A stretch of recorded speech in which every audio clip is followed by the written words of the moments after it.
How can you be part of one of the most elite military units when it doesn't officially exist? It's a little complicated. Given all the articles, books, news stories, and yes, Zero Dark 30, it's strange to think that SEAL Team 6 doesn't officially exist. What?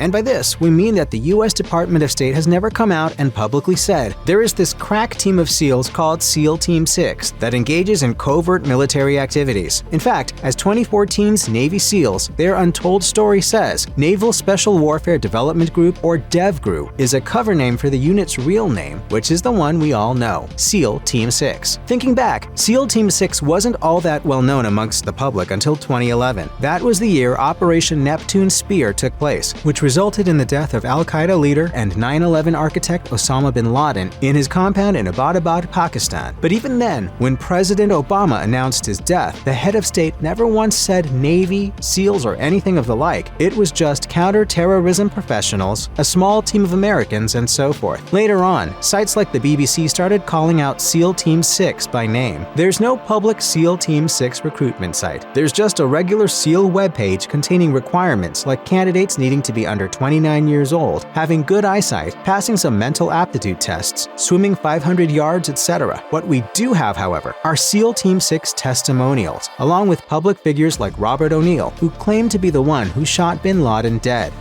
Even though we've been saying Navy SEAL Team 6, SEAL Team 6 isn't actually a unit within the US Navy. They recruit from Navy SEALs, yes, and represent the Navy, yes, but SEAL Team 6 operates under the Joint Special Command Operations, or JSOC, which prepares assigned, attached, and augmentation forces and, when directed, conducts special operations against threats to protect the homeland and US interests abroad. It's a division of the United States Special Operations Command, a joint military venture incorporating representatives from the Army, Air Force, Marines, and Navy. This means that SEAL Team 6 is the Navy's contribution to the JSOC Special Forces stew. Military.com says that other representatives include the Army's Delta Force, which itself is so elite that it recruits from SEAL Team 6, the Air Force's 24th Special Tactics Squadron, and an ultra-secretive division called Intelligence Support Activity, about which we know next to nothing besides being involved in intelligence gathering and analysis. The ins and outs of who reports to who, whether or not JSOC leadership has greater oversight into Special Forces outfits than individual military branches, or anything else about the complexities of hierarchy, well, we've got no clue. To complicate matters even more, JSOC itself has a Joint Special Operations Command Intelligence Brigade that conducts its own intelligence operations.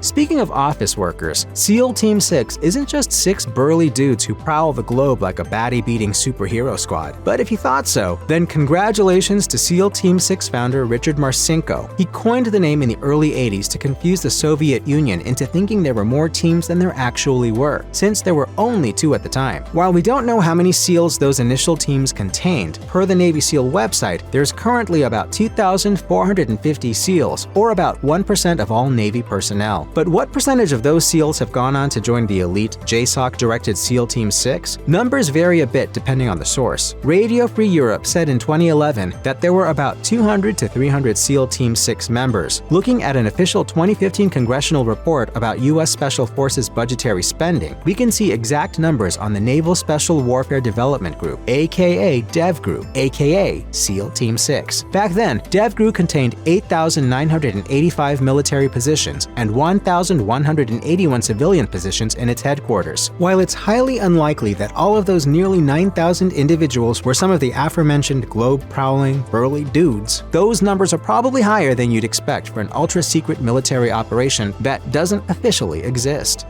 Now we come to an unexpected point about SEAL Team 6 that's gotten a lot more press than other points. They had a dog. Not just any dog, but a super special Belgian Malinois named Cairo. Malinois are a smaller, leaner, more agile version of a German Shepherd. As Cairo's trainer and former SEAL Will Chesney wrote in No Ordinary Dog, my partner from the SEAL teams to the Bin Laden raid. The book stresses not only the importance of combat dogs in general, but how different and unique Cairo was. Speaking to the U.S. War Dogs Association, Chesney said the dog, quote, absolutely loved to work and was the literal pick of the litter along with 8 puppies because of his determination, strength, and cool head. And yes, Cairo was there on an MH-60 Black Hawk helicopter during the bin Laden raid. He was there in the case the terrorist got crafty and vanished behind a false panel or door. By the time of the operation, Cairo was already a veteran and had been shot twice on a mission in 2009. For his service, Cairo was awarded the Animals in War and Peace Medal of Bravery. Cairo died in 2015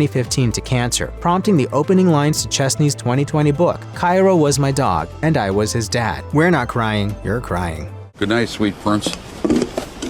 When SEAL Team 6 came to notoriety after killing bin Laden, lots of folks did what you'd expect when a terrorist leader dies. They cheered. A few, however, had questions about the legality of it all. In President Barack Obama's speech following the raid, he injected a bit of justification aimed at this kind of question by saying things like, "It's important to note that our counterterrorism cooperation with Pakistan helped lead us to bin Laden." After all, Operation Neptune Spear was essentially an assassination on foreign soil, one that curtailed any opportunity for legal recourse under international or regional law. This is not to criticize the decision to kill bin Laden, only to say that such an operation raises the point that plenty of other outlets have raised about SEAL Team 6. Where does the legal oversight for their actions begin and end? Sites like The Intercept talk about the crimes of SEAL Team 6, including revenge ops, stories of mutilations of enemy combatants, unwarranted killings, and so forth. Along the same vein, Politico describes how the Supreme Court's 2024 decision regarding presidential immunity for Donald Trump could extend to protection from legal consequences related to military orders. At the same time, let's not be naive about the final function of military personnel. Outlets like Business Insider talk about SEAL Team 6's Kill House training, designed to do what you'd expect soldiers to do: kill the enemy as efficiently as possible. Effective? Definitely. Super duper legal?